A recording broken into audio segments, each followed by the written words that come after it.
दिन भर की खबरों में आपका स्वागत है। आप देख रहे हैं नव 24 न्यूज और मैं हूं आपके साथ रिया।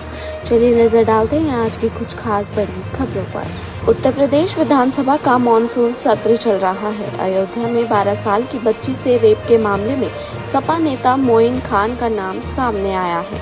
सीएम योगी आदित्यनाथ ने कड़ा रुख दिखाया है। विधानसभा में बोलते हुए उन्होंने समाजवादी पार्टी पर तीखा हमला बोला है। सीएम योगी ने कहा कि ये घटना हल्के में छोड़ देने वाली नहीं है। रेप कांड में शामिल व्यक्ति फैजाबाद के सांसद के साथ रहता है, उनकी टीम का सदस्य है, फिर भी सपा ने उस पर कोई एक्शन नहीं लिया। आखिर क्या मजबूरी थी? सदन को संबोधित करते हुए सीएम योगी ने कहा, मैं यहाँ नौकरी करने नहीं आया हूँ। मुझे अगर प्रतिष्ठा चाहिए होती तो अपने मठ में मिल जाती।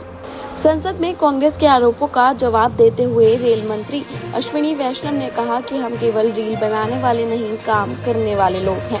रेल हादसों को लेकर विपक्ष के हंगामे पर नाराजगी जताते हुए अश्विनी वैष्णव ने कहा कि जो लोग यहाँ चिल्ला रहे हैं उनसे पूछा जाना चाहिए कि सतना में रहते हुए 58 साल में वो 1 किलोमीटर भी ऑटोमेटिक ट्रेन प्रोटेक्शन एटीपी क्यों नहीं लगा पाए।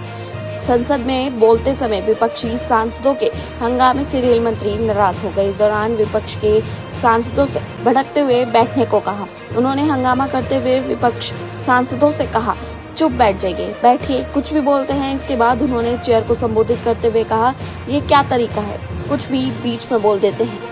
लोकसभा में नेता विपक्ष और वायनाड से पूर्व सांसद राहुल गांधी अपनी बहन और पार्टी नेता प्रियंका गांधी वाड्रा के साथ वायनाड के मेप्पाडी सरकार उच्चतर माध्यमिक विद्यालय पहुंचे। दोनों नेताओं ने भूस्खलन के पीड़ितों से मुलाकात की। वायनाड में 30 जुलाई को हुए भूस्खलन में अब तक 173 से ज्यादा लोगों की मौत हो चुकी है।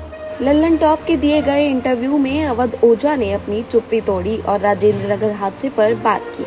मैं अपने विद्यार्थियों से हाथ जोड़कर कह रहा हूं कि मैं आपके साथ हूं। आप चलिए मेरे साथ। मैं मांग करता हूं कि कानून बनाया जाए कि जो भी संस्था का मालिक है, अगर संस्था सुरक्षा अनुपालन में नहीं है तो मालिक और एनओसी देने वाली अधिकारी को आजीवन कारावास होनी चाहिए। जब तक कठोर दंड का विधान नहीं होगा तब तक ये घटनाएं घटती रहेंगी। बिहार के सीतामढ़ी से जेडीयू सांसद दिवेश चंद्र ठाकुर ने अपनी पार्टी और सहयोगी दल बीजेपी पर निशाना साधा है।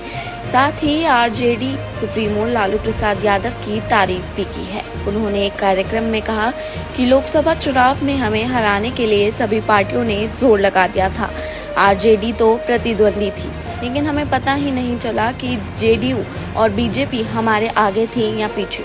सांसद यही नहीं रुके। उन्होंने कहा कि इस चुनाव में मुझे जीत बीजेपी या जेडीयू की वजह से नहीं, बल्कि अपने 20 साल से किए गए व्यक्तिगत काम और व्यक्तिगत रिश्ते के कारण मिली है। उन्होंने कहा कि मुझे हराने के लिए सभी पार्टियों ने षड्यंत्र रचा। आप लोग इशारे को समझिए। एनडीए सांसद के इस बयान के बाद बिहार की सियासत गरमाई हुई है।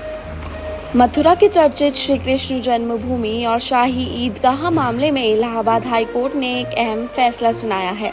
इस मामले में हिंदू पक्ष ने 18 याचिकाएं दायर की थी और शाही ईदगाह मस्जिद की जमीन को हिंदुओं की बताई थी, लेकिन इसके साथ ही हिंदू पक्ष ने वहां पूजा का अधिकार दिए जाने की मांग भी की थी। हिंदू पक्ष की याचिकाओं के बाद मुस्लिम पक्ष ने हिंदू पक्ष की याचिकाओं को खारिज करने की मांग की थी, लेकिन इलाहाबाद हाई कोर्ट ने मुस्लिम पक्ष की याचिकाओं को खारिज कर दिया है। यानी अब हिंदू पक्ष की 18 याचिकाओं पर इलाहाबाद हाई कोर्ट में एक साथ सुनवाई होगी। दिल्ली समेत देश के कई शहरों से बारिश से बर्बादी की खबरें सामने आ रही हैं। देश के बड़े इलाकों में मानसूनी आफत बरस रही है। दिल्ली में कल 31 जुलाई रिकॉर्ड तोड़ बारिश हुई। आज भी भारी बारिश का अनुमान है। हिमाचल में कुल्लू और शिमला जिले के करीब बादल फटा है। इसमें करीब 44 लोग लापता बताए जा रहे हैं और 9 लोगों की मौत हो गई है। उत्तराखंड के टिहरी गढ़वाल और केरल के वायनाड में भी बादल फटने की घटना हुई है। यानी मैदान से पहाड़ों तक बारिश का कहर जारी है। ऐसे ही तमाम खबरों के लिए जुड़े रहिए नव 24 न्यूज के साथ और इस चैनल को सब्सक्राइब करें और उस वीडियो को लाइक करें।